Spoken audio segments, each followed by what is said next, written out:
On a rainy November evening in 1971, a man boarded a Northwest Orient Airlines flight from Portland to Seattle. He wore a business suit, a black tie, and dark sunglasses. He carried a briefcase and a folded raincoat. He was polite, calm, almost forgettable.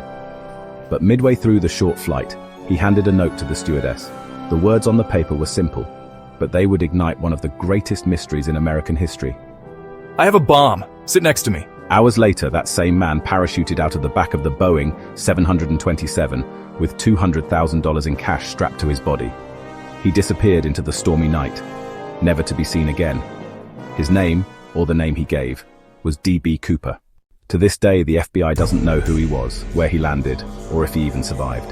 This is the story of America's most mysterious outlaw, the skyjacker who vanished, the man who jumped into legend. The year was 1971. America was changing, the Vietnam War was raging, protests filled the streets, and trust in government and institutions was at an all-time low. Air travel was booming, but it was also easy, cheap, and shockingly unsecured.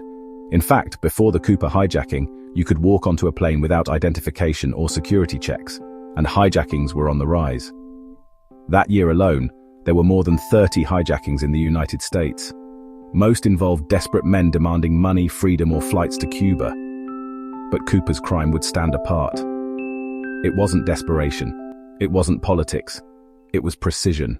On November 24th, 1971, the day before Thanksgiving, a man in his mid-40s bought a one-way ticket from Portland to Seattle under the name Dan Cooper. He paid cash. He carried no luggage. Witnesses later described him as quiet, polite, even courteous. He ordered a bourbon and soda, lit a cigarette, and waited. As the plane ascended, he handed flight attendant Florence Schaffner a folded note. At first, she assumed it was just another businessman trying to flirt. She slipped the note into her pocket without reading it. But Cooper leaned toward her and whispered, "Miss, you better read that note. I have a bomb." Inside the note were chilling instructions. He opened his briefcase just enough for her to see red cylinders wired together. Whether it was real or fake, no one could risk calling his bluff. Cooper then calmly explained his demands: $200,000 in cash, 4 parachutes, a fuel truck ready to refuel the plane in Seattle. If his demands were not met, he said, he would blow up the plane. The pilots immediately contacted air traffic control.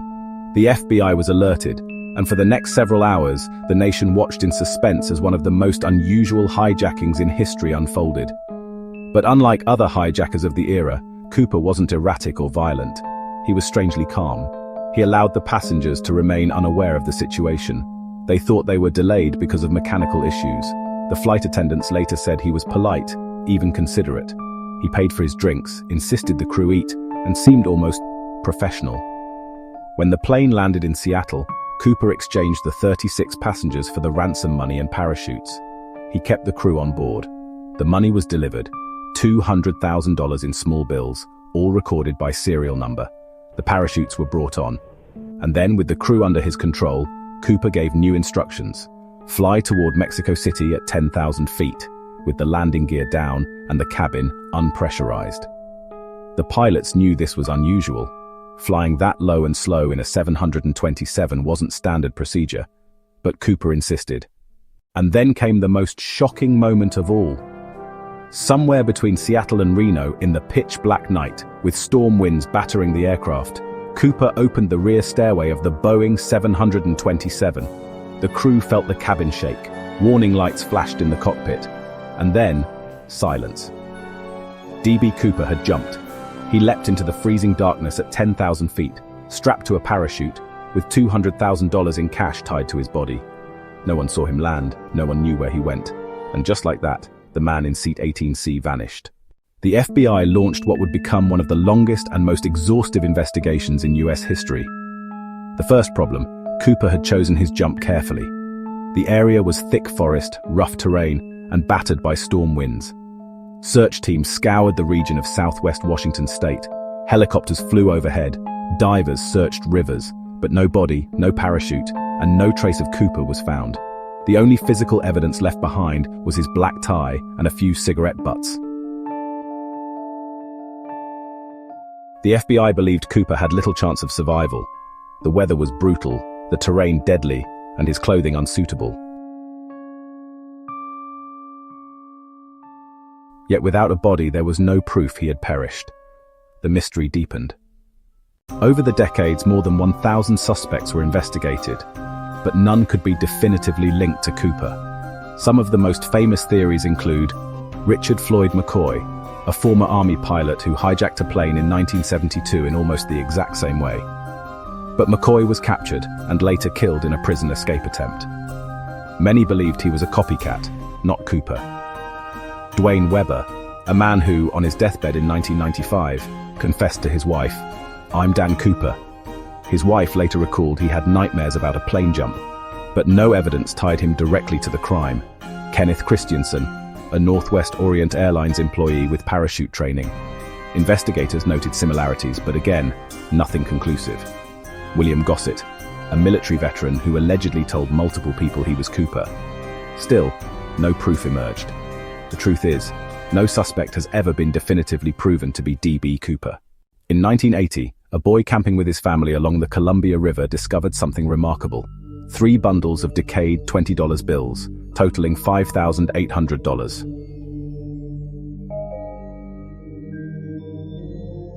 The serial numbers matched the ransom money given to Cooper, but the bills were found miles from the suspected drop zone. How they got there remains a mystery. Was it part of Cooper's haul, accidentally lost? Or did he perish, and the river carried the money downstream? The discovery only fueled more speculation. In 2016, after 45 years of investigation, the FBI officially closed the case. They admitted they had no viable leads. D.B. Cooper remains the only person in U.S. aviation history to successfully hijack a plane, extort a ransom, and vanish without a trace. Over the years, his story has become legend. Books, documentaries, podcasts, and even movies have been made about him. To some, he was a criminal.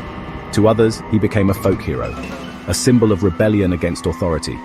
Like Robin Hood in the sky, Cooper remains larger than life. Experts remain divided. On one hand, the odds were stacked against him: freezing temperatures, poor visibility, rough terrain, and no apparent escape plan. The area was thick forest, rough terrain, and battered by storm winds. Many believe he died in the wilderness, his body simply never found. On the other hand, Cooper showed remarkable planning. He knew details about the Boeing 727 that weren't public knowledge, like the rear stairway. He asked for multiple parachutes, suggesting experience.